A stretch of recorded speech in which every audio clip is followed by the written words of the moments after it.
Right, gents. England against Argentina yesterday. A great win for Argentina. A very, very, very weird game, I think it's fair to say. Charlie, you and I were there. An odd atmosphere, and I think we'll talk about that. But just in terms of takeaways from the game in general, where does this leave England? It was a very confusing performance. Subdued, strange.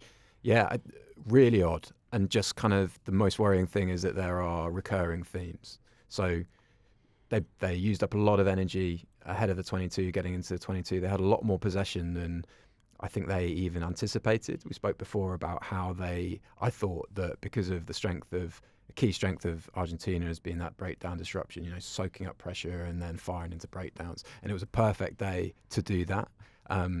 Absolutely biblical rain. Yes. Around the Twickenham area for all but about an hour of the morning. All of about an hour leading up to kick-off. Then a little dry spell where we thought, you know what?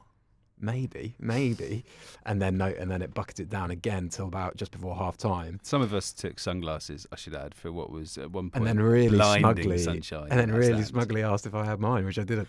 Well, I just wanted to make sure that your eyes were okay. Sorry. I think partly why it was quite odd was that England were in front of a full crowd at Twickenham, who are the narrative of them improving their attack. Everybody sort of was on board with that, but it wasn't the right sort of first half to do that. I think they could have been more boring. I think they only kicked 24 times in the game, and I think that was actually the answer for New Zealand when they lost to Argentina the next week. They kicked really cutely and they worked off counter-attack. They played with scraps and they were just more accurate in transition, which is what England don't have at the minute. And yeah, so recurring themes, and another recurring theme which maybe we'll get onto later is just that lack of cohesion in the first game of campaigns, which is just so strange, because it almost seems to me like it's becoming a self-fulfilling prophecy, because Jones talks about it a lot. He talks about the theories sort of Ben Darwin a lot, whereby you need players who are either familiar with each other or have spent time together, and he seems to sort of speak about them, so that now it was just bizarre hearing Ellis Gaines talk about it at the end of the game, saying it's difficult being English because you go into a game and you've from all these different clubs, and then you've got to kind of find that familiarity again. But then he sort of caught himself and he said, I suppose Argentina have done that a little bit, actually. Yeah. So he no excuses. We'll hear a bit from Genge in a sec. I reckon if we think about, because this episode is going to be on the attack and we're going to hear from Stuart Lancaster, if we just focus on thinking about Marcus Smith and Owen Farrell and Manu Tuilagi, and that combination that England supporters and followers have wanted to see together for a very long time. Charles, we know it's going to need time.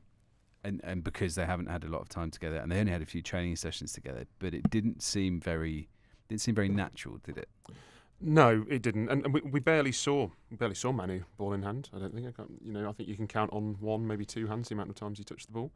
Yeah, and definitely didn't make a lot of ground when he did either. No, absolutely not, well. and which is surprising considering Eddie Jones had teed up this team with the selections of Thokinasinger, of Tuilagi and Noel and Billy Vunipola to be direct. There was a real sort of direct feel, and I thought yesterday England were at their best when they were their most direct. The stylish cuter aspects of their game is all well and good, and it looks attractive, but actually there is still a case, even at the top level, of just putting your head down and making some yards. And actually, the most fluid that England looked were when they did that, especially with the conditions. When you had Sinclair, obviously he has lovely soft hands, the daintiest of hands for a prop. But when he put his head down and sort of blasted a hole, England got motoring. They got on the front foot. Van Poortvliet's try came from good front foot possession, and sometimes and conviction. Yeah, quite. I just thought that's what he added when he came on, and we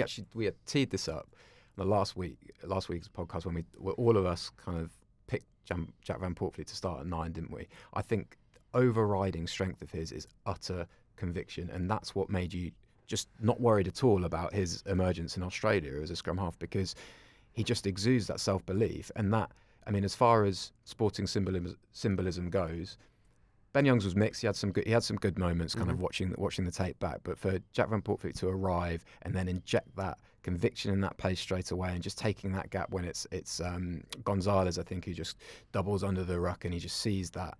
He's spoken about improving his scanning of rucks before, and he just takes that gap and it's brilliant. That's what England kind of miss when they get across that 22 is real conviction. And he brought it straight away. Just to go back to Smith, Farrell, Tuilagi, do we think long term this is going to work? And I appreciate it's a very small sample size, and England had a lot of issues yesterday.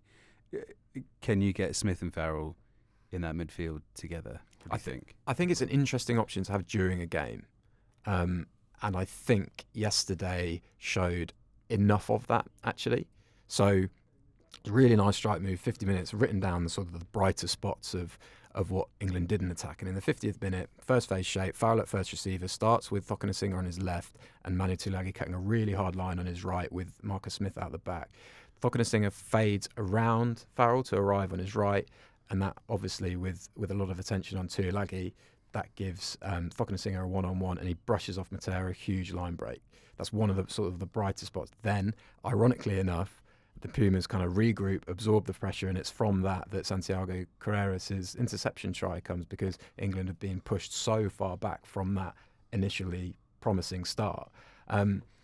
If you think about Farrell and Smith, so they come into this kind of England side having operated with really balanced backlines in the Premiership. So Marcus Smith has got Esterhazen, he's got one of Marchant or Northmour as his centres at Harlequins. Farrell has got Nick Tompkins, one of the most underrated players probably in Europe, as an inside centre at Harlequins. It was a rare bright spot for Wales actually against New Zealand. Yeah, lovely pullback for Ria Dyer's try, wasn't it? And then Alex Lazowski is Farrell's second centre at Saracens, and he's got that pace of Elliot Daly as a second receiver. He's got Alex Good's kind of intuition out wide with Max Malins buzzing around as well. When they are forced together in the same back line, it's almost as if you're plucking Manu Tuilagi and it goes, right, to have those two, to have Smith and Farrell on the pitch together, we need Manu Tuilagi at his absolute best, at his 2012 December, absolutely destroying New Zealand form.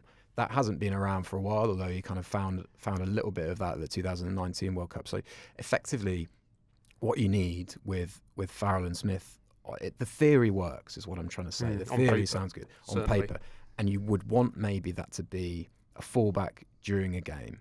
And that is why we're seeing it so much, is to get that familiarity so that it can, during the World Cup, become this option for England. But this is the whole problem with England at the minute, is Jones that has this mandate to work towards 2023, and in the here and now, you're reaching for something that isn't there and is sort of a bit of a mythical thing. Because I suppose the question has to be asked whether Manu Tuilagi will, by 2023, be the player that Eddie Jones wants him to be. Because at the minute, is Eddie picking Manu based on some kind reputation? On some past perception that he had, and because of his past importance to this England side? Is he still that player? I mean, that's the key question here as to whether Smith, Farrell, Tuilagi will work. I think the question is, does Manu still have the same gravitas and ability as he did, as you said, in 2012, and because I don't think at club level he has, frankly, this season. It's been quiet for sale. Yeah. Really, really quiet for sale. It's going to be terrible if, the whole vibe for years has been, if we can just get Manu fit, everything will be fine.